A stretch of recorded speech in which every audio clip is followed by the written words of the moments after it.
And it's not a matter of not wanting to shop here. I might like to, but there's a physical barrier stopping me from being able to get in.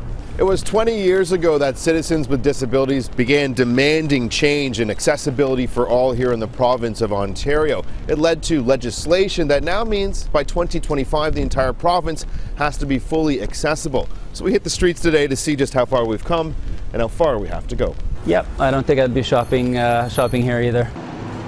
Leander Castleman used to be a rickshaw driver until a gymnastics incident at U of T. He's now living with quadriplegia.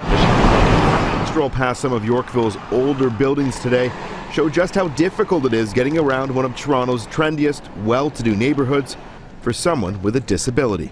Well, like a place of business like this, I could never get in there. Too many stairs. In some instances, I can bum walk up a set of stairs. Can it feel a bit degrading?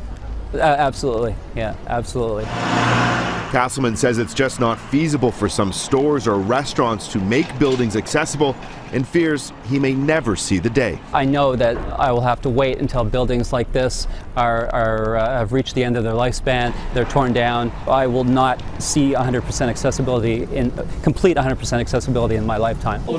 Longtime accessibility advocate David Lepofsky had some harsh words today at Queen's Park for the provincial government. The government is just dithering and stalling and letting us fall further and further behind. And the Premier has broken promise after promise to us.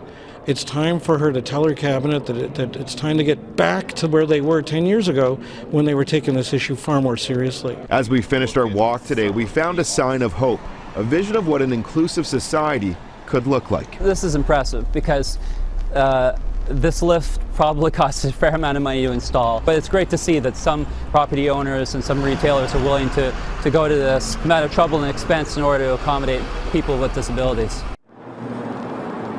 So there are still some obvious barriers for those living with disabilities, but for those leading the accessibility movement, they say the goal of making Ontario fully accessible by 2025 is attainable. The government just needs to act, and act now. Live on Yonge, I'm Adrian Gobro. Gord, let's go back to you.